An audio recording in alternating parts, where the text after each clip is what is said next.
Hey everybody, NavyDoc5184 here, and welcome to my reaction to Episode 3 of Star Wars Ahsoka, Time to Fly. So I was very impressed with the two-part premiere. I thought that pacing was absolutely perfect. It was just enough to kind of get you familiar with the characters if you hadn't seen Rebels. Like I said, a lot of them I was already, I knew who they were, I just wasn't really familiar with them. Like in terms of remember their names. When I saw them, I recognized them. But it was kind of nice to kind of get, caught up. But at the same time, they had enough action in there to where it didn't feel completely dry and everything.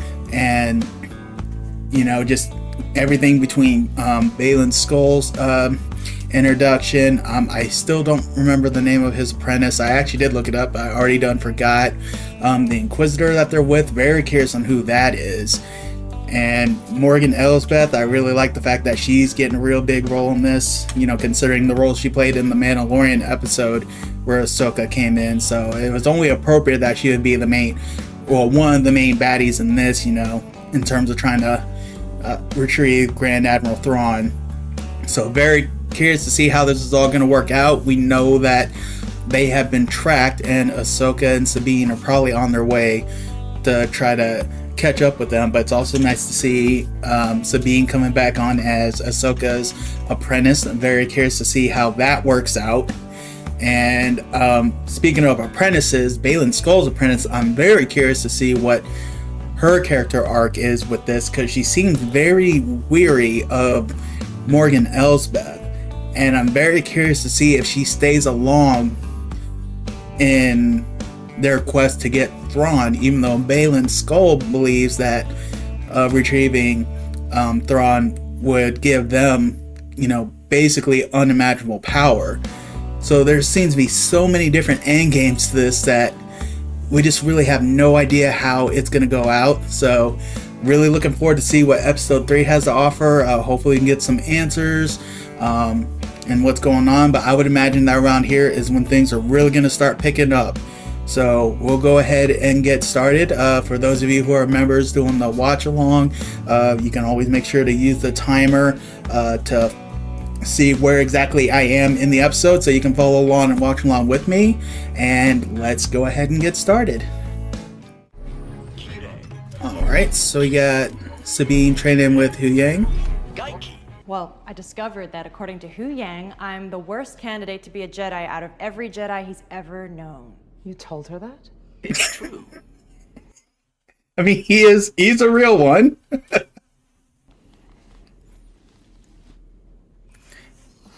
I can't see. How am I supposed to fight? I want you to see with more than just your eyes. Oh, missed opportunity there. I totally thought she was going to use the old Kenobi line where he was telling Luke to not trust his eyes.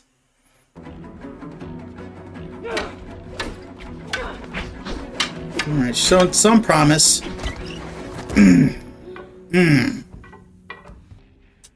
Let's go again. She showed some flashes.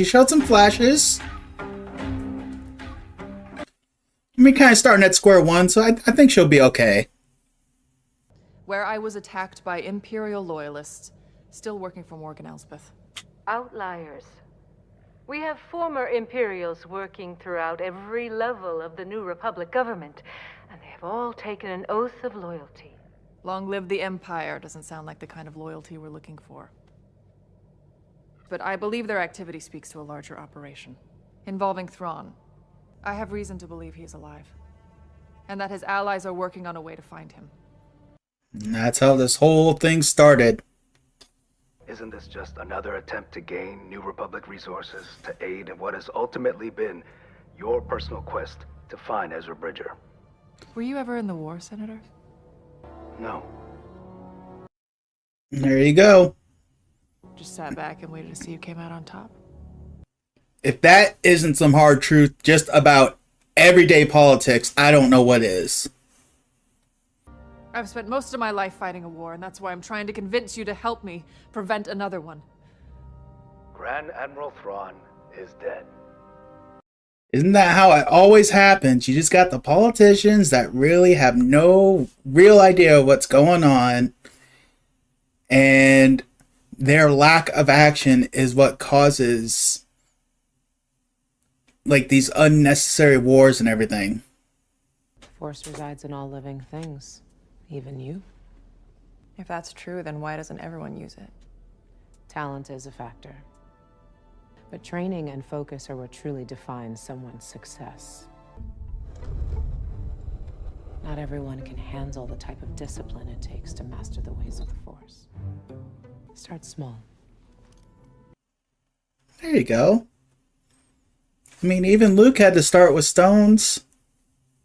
The Jedi Order would not have accepted her. She is not an acceptable candidate. By their standards. Standards which were proven over a millennia. And look where the Jedi Order is at now. Oh wait, it's not around anymore. Hu Yang is something else. He's so real, it's almost annoying. Just a little nugget. Just a little nugget. Sabine, I've got Hera. Ah! The Senate committee wouldn't approve the mission. The Senate committee? But it's not up to me. I have to follow the order. Hera? Uh-oh. Hu Yang, what's happened? We've entered the Denab system. All comm transmissions are being jammed. Drop from hyperspace. Let's see what Morgan's been hiding out here. Oh, that must be the Eye of Zion. Close range and engage.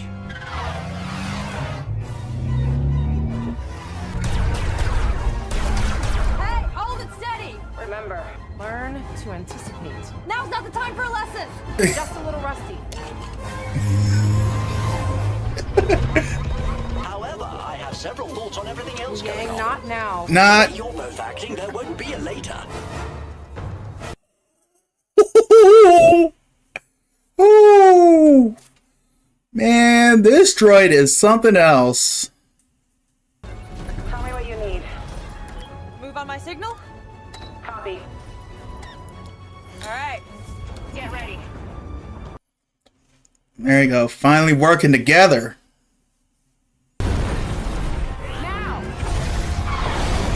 Nice. Nice. There you go. There you go. Just don't get cocky though. If I had to guess, I would say it is some sort of hyperspace ring. I'd like to confirm that. Prepare turbo lasers. That don't sound good at all. Steady, steady. This is intolerable. You want it closer. Deflector's at 10%. Hu Yang, you guys kind of need to go. You guys kind of need to go. Oh, this. Hu Yang! Just a moment. Just a moment. I don't think you have a moment. Scan complete. Destroyed. Doesn't mean destroyed.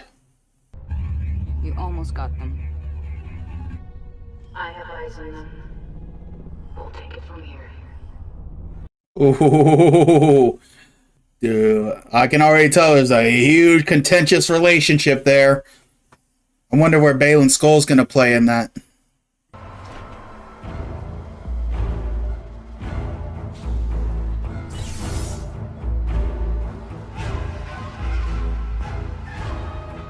What is she doing? I didn't know they had spacewalking in Star Wars. There is no way she's gonna get away with this.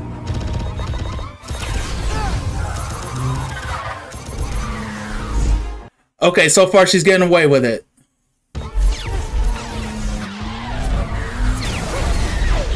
Yo!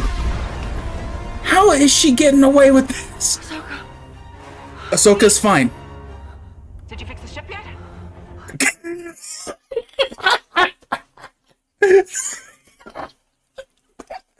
Oh my god, that looks... Woo! Go, go, go! Another ship? Wait, what? What's going on? No. What? What is it?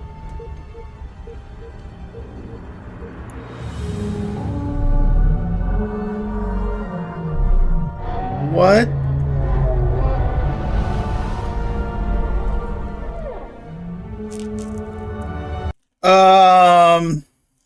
Can someone explain what I'm seeing here? I mean, do we call them sky whales?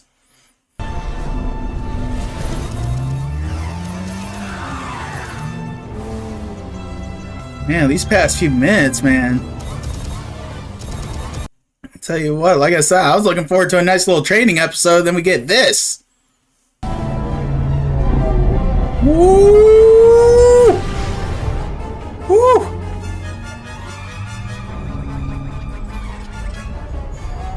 I've got an opening.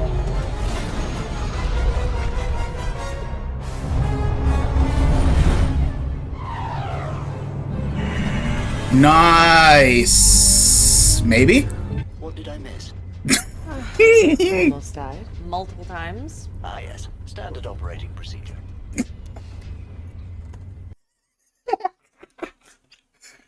Oh my goodness. Are you all right? Haven't seen those creatures since the day Ezra disappeared. Again, could a ring like that make a jump to a neighboring galaxy? Theoretically, if one knew the coordinates and navigation, yes, I believe it could. The Jedi archives speak of intergalactic hyperspace lanes between galaxies, which used to follow the migration paths of star whales named Purgle. Like the ones we just saw. What's going on here? The Jedi have taken refuge in the forest. Hunt them down. Well, so much for not making that a priority. I guess leaving that the Balin skull.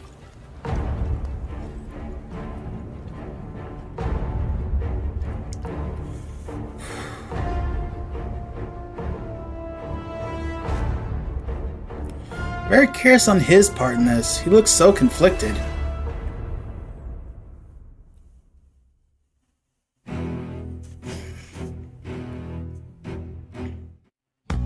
Alright, y'all. Star Wars Ahsoka Part 3, Time to Fly, and boy, oh boy, what an episode that was. So far, I'm saying they're batting 1,000 with this series.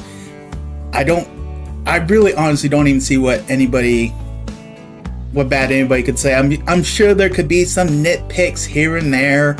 I mean, naturally, especially when you translate anything from an animation to live action, but overall, I thought the episode was great and hit on some very powerful points. Like I know earlier I was talking about when Hera was talking with the Senate, and you could tell just how uninvested they were in trying to pursue this possibility of Thrawn returning, because, you know, I mean, as the one said, you know, it would be better to use the, materials to, help, rebuild the Republic that they're trying to do, but they're just so hyper focused on that they aren't seeing the real threat that is literally right there. I mean, you literally had these two, well, I'll say one former Jedi, because it does sound like that Balin Skull was a former Jedi, an apprentice, go to break out Morgan Elsbeth, who is a known, follower / accomplice of Grand Admiral Thrawn.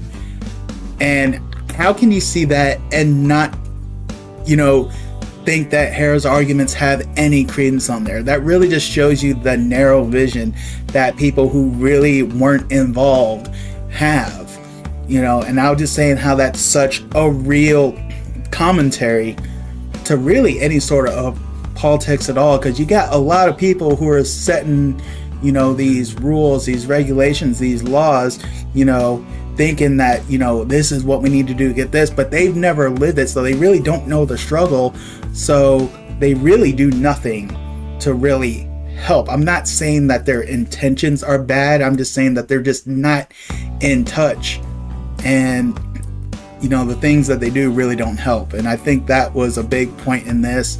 I really enjoyed the banter, well, I won't call it banter, but the training session that Ahsoka had with Sabine. That was fun. Really rooting for Sabine to get some force sensitivity there. I have a feeling Ezra is going to somehow play a role in that. How exactly, I don't know, whether they find him, whether they contact him, or whether it's just some sort of memory that's just going to spark something in Sabine that's going to just finally allow her to, I guess you could say, let it out in a way. So I have a feeling Ezra's going to play a role in that.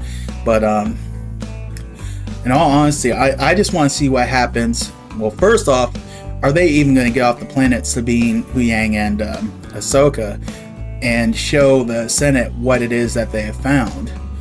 Because, you know, everything that they're building up for is basically saying, hey, we are going to go after Thrawn. And if the Senate at that point doesn't do it, you know, they may, you know, Hera may just have to go rogue, you know, and go with that. Maybe see if she can find some other people in the fleet who are willing to go too. But man, what an episode. And that, I tell you what, that, I don't know if I want to call it a spacewalking scene, but I was not expecting that. And I really wish I knew why I found it so funny, just seeing Ahsoka just floating the way she was, as if like she's just so helpless. Oh man. But that was a fun episode, and I really enjoyed it. I cannot wait till next week. This is really looking to be a hot series. I don't know how many episodes are going to be in this. I mean, I don't know how they have it planned. I don't know if they have it planned like planned seasons, if it's planned to be a limited series like Kenobi and they're only doing a few. I definitely feel like there's so much story here that it has to be more than 6 episodes. But boy, oh boy, I tell you what, for, you know, the 31 minutes or so that was in, you know, for this episode, that was a lot to pack in such a short amount of time, and I thought they did a great job. It didn't feel rushed. I didn't really feel any points where, you know, I'm just like, you know, let's go ahead and get on with it. And I felt they took the breathers when they needed to. So I thought everything was well done with this episode. And so far, this series has proven to be a really good series. I've enjoying it so far, and I am ready for episode 4. So all that being said, thank you guys for joining me in this reaction. I hope you all enjoyed the episode as much as I did, and I will catch you all in episode 4.